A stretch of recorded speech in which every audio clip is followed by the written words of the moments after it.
Hello there, it's Father Dosmas here, and I'm wishing you all a wonderful DOScember. Jesus, I can't do that for much longer, sod it, I'll just do a normal voice. Hello and welcome. If you're not sure what DOScember is, and you think I'm just going mad, you're half correct. DOScember is a collection of videos from a collection of incredibly clever human beings, and also me, who have all put their creative minds to work on producing some wonderful MS-DOS related videos for you to have a look at. A link to the full playlist can be found in the description below, where you'll find everything produced so far, and anything that will be added in future. Now, I'm probably going to stick out like a sore thumb in amongst this playlist because most of the other channels are full of clever learning informations, and my videos are full of things that make you feel like you're losing brain cells.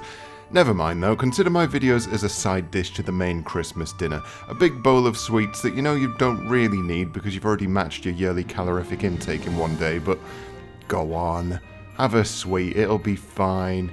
I've got 2 MS-DOS game reviews for you this month, and this review of Magic Carpet is actually the second review that I've done because the other review is a little bit sour, and I didn't want to spoil everyone's DOScember immediately. I thought I'd wait until it was closer to Christmas before I started ruining everyone's good time. So with all that being said, on with the show.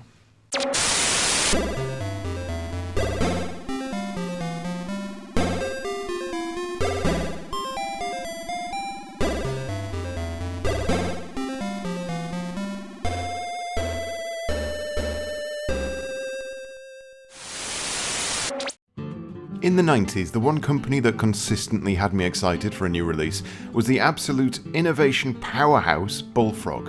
By 1994, I hadn't played everything they'd ever released, but I did play the big hitters. Populous was a real-time strategy god game that was unlike anything I'd ever seen. Populous 2 was more of the same, but with more polish and variety, and a better theme to tie into its gameplay mechanics. Syndicate was an eye-opening lesson on mixing genres while focusing on a huge scope of options. And then we hit 1994 and Bullfrog drops 2 absolutely massive games out into the world in 1 year. Magic Carpet, which we're looking at today, and Theme Park. Now this early on in the 90s I didn't have a PC, I had a SNES, which means that all the games I'd previously mentioned, Populous, Populous 2 and Syndicate, weren't experienced in their, let's say, natural form. I had to deal with wonky SNES controls, and the same was true of Theme Park. Regardless, with no basis for comparison, I still loved each and every one of them, but it did mean I had no way to experience Magic Carpet on release. When I finally did get a PC in and around 1996, after convincing my parents that it'd definitely be really useful for doing homework, I set about collecting games from the budget range. PC game prices were absolute pennies in comparison to the SNES, and I was like a kid in a sweet shop. Only, I was a kid in Electronics Boutique, and I was hoovering up whatever games I could. By this point, Electronic Arts had published Magic Carpet in a bundle, Magic Carpet Plus, which featured the game's original campaign, already a massive 50 levels long, and its expansion pack added a further 25 levels. I think I picked that original box up for about £5 in maybe 1998 or so, and mirroring that, I picked up the same digital download on GOG for about £5. I hadn't played Magic Carpet for around 20 years, and I'm amazed to say that my feelings for the game, my experience with it, my love for it, and Bullfrog, and everything else, it hasn't changed a single bit in all that time. This game is weird and wonky, and let's just say weird again, because man is it weird, but it is unlike anything else out there. Considering just how strange this game was, it seems even odder to me that the game was so ubiquitous. It was the first time I ever remember a game supporting both anaglyph 3D effects and the VFX1 headgear, which seemed equal parts quaint and insanely futuristic, and it seemed that Magic Carpet was consistently touted as pushing the envelope. The game had a long-running advertisement campaign in magazines, reviews all raved about it, and to really nail just how everywhere this thing was, I specifically remember a storyline on popular Australian soap Neighbours, in which long-standing character Carl Kennedy buys a PC and becomes addicted to Magic Carpet. For obvious reasons, I can't find any footage of the event, but I did find reference to it in a blog, so I know I didn't just dream this random series of events. And if you're sat there judging me for watching Neighbours, well then that's probably fair. Onto the game itself though, I was curious. When I start to play a game, especially a retro game, I like to test two things. If I'm completely new to the game, I go straight in without a manual to see how easy the game is to pass without reading anything. Does the game teach you anything at all through its mechanics, or is it heavily reliant on you doing your homework prior? And if I do have experience with the game, as is the case here, can I remember what the hell it is I'm supposed to do?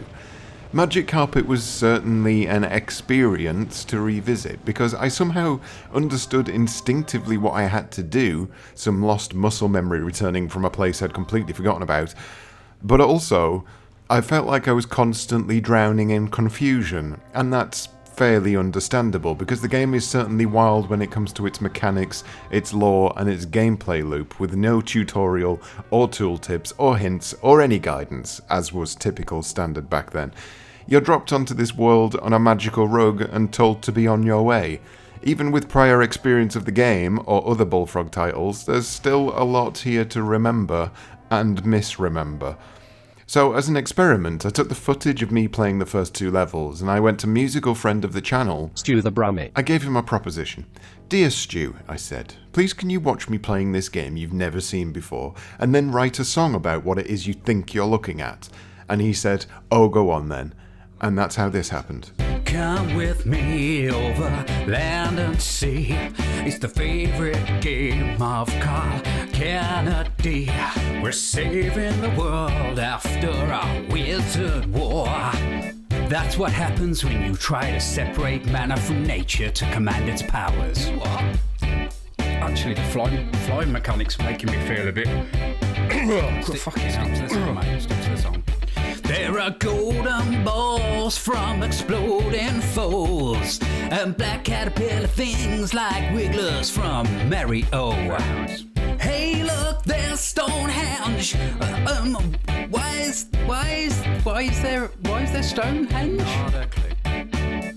And what do all these meters mean? And are those bats or birds? And why are the golden balls now? Why are they now silver? Look, I've got some serious questions about this. Fire away. Okay, so why would you create a volcano but then smash a fire-breathing dragon into the ground? Where are all these red pots coming from? Why can I do Hadouken and Yoga Flame? Why am I putting flags on tents? Why are some of them pink and why are some of them like yellow? What are these like H.R. Geiger shitting ogres? How do I know when I've actually finished a level? Stu's confusion there is certainly understandable.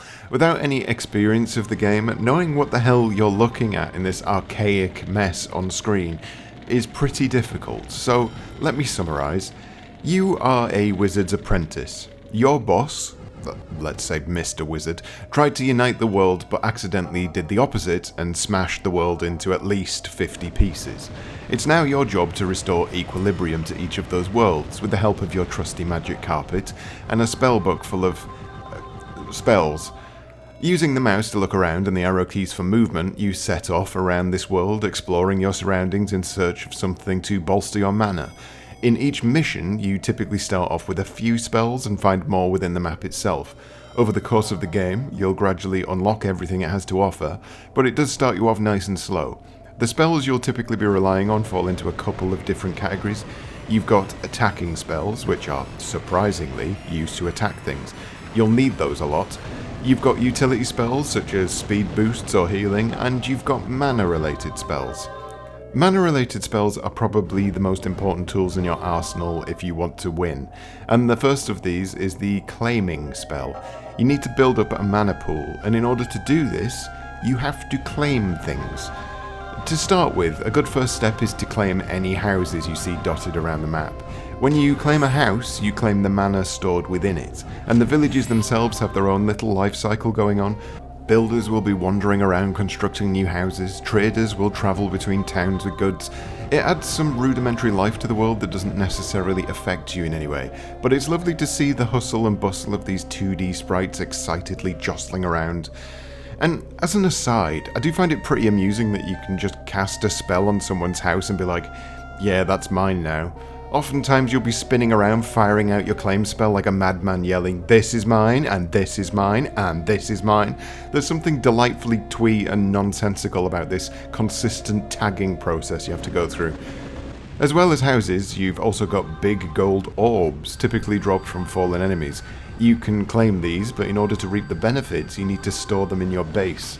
Which brings me on to your other mana-related spell, your castle spell. You can fire this anywhere on the map, be it on a hilltop or in the middle of the sea. Wherever you put it, the land will terraform to fit, and you'll be granted a lovely wizard's tower. As well as a hot air balloon, because who doesn't want their own hot air balloon? This thing will set off hoovering up any mana that you've managed to claim. Think of it like a giant floating Roomba, and you've got the right idea. As you gain more and more mana, you can expand your castle further, which provides it with archers for defense, more hit points, and the ability to store even more mana. The goal here is to reach a certain mana limit, which is different for each level. There's always a set amount of mana in any given world, and equilibrium is restored when you collect a certain percentage of that. That's the basics and the general gameplay loop of Magic Carpet. Each of its levels are set within these well-defined rules, and variety comes from what each of the levels throws at you, be it the landscapes, the enemies, the wizards, or the sneaky traps the developers have hidden throughout the land. Early areas will see you simply fighting monsters with a handful of crappy magic tricks, but a few levels more and you'll start to feel like a sentient nuclear weapon. You'll also need to get to grips with utility spells that help you avoid some of the swarmier enemies. Once you reach a certain point through the campaign, you'll be competing against other wizards, and further still, there are even more terrifying enemies to deal with, including one which steals your spells, which is a real pain in the arse, let me tell you. All of this adds variety, however, spread out gently over the course of its 50-level journey. Enough of all that though, you may well have noticed in that last bit of footage that there's a notable change in resolution. Yes, by this point I'd resigned myself to the manual to make sure that I hadn't missed anything, and for the most part I hadn't, other than the graphical settings, which are weirdly placed. There's no options screen in Magic Carpet, so my initial thoughts were that the initial ropey, low-resolution images on the screen were all the game had to offer.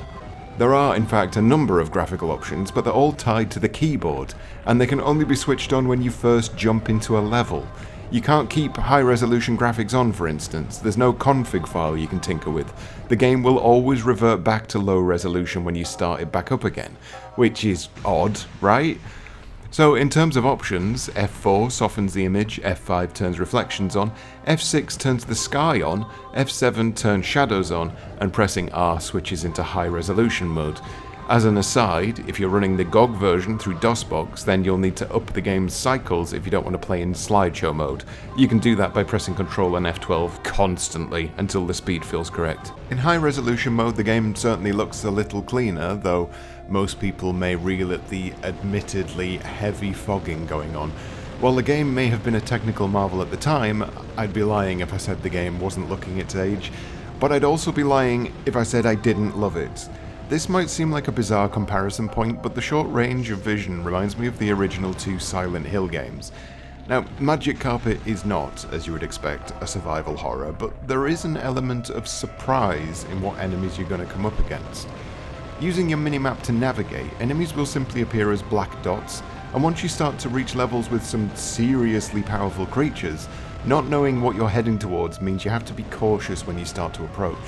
Will it just be a flock of birds? Or will it be a massive swarm of bees that instantly sting your face off? Or will it be the dreaded sea creatures who can zap you with lightning and hold you in place unless you use a speed boost? Playing on the side of caution, you'll often find yourself gently tapping forward into the fog, trying to catch a glimpse of the enemy so you know whether or not you've got a chance of winning, and hot-footing it away if it's simply something you can't deal with yet. The short view range also lends itself to the fact that your wizard has the most insane level of auto-aim you'll have ever seen. This is understandable. Your Magic Carpet is not an easy thing to control, and having to aim in the same way you would a standard first-person shooter would just be ridiculously difficult. Instead, it's about keeping whatever it is you're trying to shoot within your field of vision. When multiple enemies are on screen, this can, admittedly, lead to some spray and pray tactics, and you'll often be thinking, oh hell, I need to kill everything anyway, just keep firing. This is often an issue when you're fighting near a castle or a village. I mean, these poor bastards are just wandering around minding their own business when two carpet-riding dickheads show up overhead and just start flinging fire everywhere. You'll often find that collateral damage is a given in situations like this, and the more powerful your spells become, the more you become a nuisance to every living creature on Earth. So let's have a look at that spell list itself. There is quite a lot on offer, and it certainly doesn't disappoint in the offensive department. You've got Fireballs as your mainstay, which requires an inordinate amount of clicking, so be prepared for some RSI, but soon you'll be flinging earthquakes, craters, meteors, volcanoes, lightning bolts, lightning storms, walls of fire, and a rapid fireball spell that's basically the Persian wizard equivalent of a Uzi 9mm. There's a definite sense of power creep, but that resets itself at the start of every level. You generally begin with the grand sum of nothing, and as you gather more mana and grow your home base, your abilities extend, your spells become more powerful and more varied, and you end up absolutely steamrolling whatever is left on the map. That does lead me to one of my main criticisms of Magic Carpet. Each level, regardless of its layout or its intricacies, often follows the same set pattern. It's a consistent rags to riches tale in which the rags are a carpet and the riches are big golden balls of energy. Beginning a level is where things are at their most dangerous. You have to rush around claiming mana where you can and setting up your home base. If you don't get your home base organised and you end up biting the dust, you restart the level. You are dead, sunshine. If you do get your home base organised, then whenever you die, you simply respawn back there again. Any mana you'd claimed that hadn't already been picked up by your hot air balloon is reset to neutral, but other than that, there's no real loss on your part. You can oftentimes just rush back to the mana and reclaim it again. And as the level starts to reach its conclusion, with just a requirement to reach a set amount of mana, you'll often find that the last 15 to 20 minutes of a level can feel very samey. Scour the world, find enemies, kill enemies, claim mana, repeat until you've got enough to beat the level. The rival wizards are supposed to alleviate this repetition somewhat. They're a continual presence from around stage 5 or 6 onwards, but their AI is often not up to much. They rarely attack your castle, they rarely even attack you unless you piss them off, and their main tactics involve swooping in to steal your mana when you're not looking, and also when you are looking. I mean, they will literally just pop up right in front of you and grab your balls. They have no shame. While they're not a particularly menacing threat, they do add a lovely bit of character to the game that would otherwise be missing, and it's often in their downfall that you'll find the most interesting parts of the game. On one level, I was in a battle with two different wizards. I noticed about halfway through the game that one of the wizards had been vanquished. His castle was a burnt square on the map. He was no more. I had presumed that the other wizard finished him off, and I was starting to get a little worried that he was going to turn up at my door and finish me off as well. But then a few moments later, I noticed on the minimap that his castle was shrinking and there were explosions kicking off all around his base. And it turns out that rather than being murdered by mankind, these two wizards had instead been absolutely pulverized by a roving band of giant crabs. Sometimes you just can't write a story that good. Overall, it's fair to say that Magic Carpet does have a few issues. The control scheme isn't particularly superb, selecting spells is finicky at best. You can press the number keys to select a spell, or you can press both mouse buttons together to bring up a spell selection screen. But as you can only have two spells on at the same time, you'll find you need to constantly swap them around in order to do whatever it is that needs doing. And in the heat of battle, you'll often end up being killed by either selecting the wrong spell, or just getting stuck in a menu. As well as that, graphically the game is a little rough, although for me it does still have its charms. Levels can often feel repetitive toward their end. It can sometimes feel a little too easy, especially when your castle is destroyed by a swarm of enemies, and you can literally just put a new castle on top of everything, killing them instantly. Seriously, that's a really good tactic, crushing your enemies with your own castle. It's more powerful than any other spell because it will just kill everything instantly, which is both a hilarious oversight and slightly unbalanced. There were multiple times throughout my game where I gained an incredible amount of mana simply by luring enemies to the base and then building it on top of them. It's not the most honourable way to die, is it? I can imagine these giant crabs in their giant crab afterlife all sitting around discussing their end. One crab says, "How did you die, Colin?" "Oh, I had a long, fruitful life. It was merely old age that got me in the end, but I'm happy with what I've achieved. How about you, John?" "A wizard built a castle on top of my head." All these things aside, while the game's low points can stick out like a broken wand, I still can't help but highly recommend the game. Bullfrog took their experience with Populous and Populous 2, and they morphed that idea into something completely new, weird, interesting, and virtually untouched by any other game that's come since. Considering how popular Magic Carpet was on release and how well it was received by critics and gamers alike, it seems so strange that this game and its sequel stand alone as the only things that really do what it is they do. Magic Carpet still feels like a fresh idea. It's chaotic, it's archaic, it's innovative, it's emergent, and most of all, it's a hell of a lot of fun. £5 for this game, and it still feels like an absolute steal after 25 years.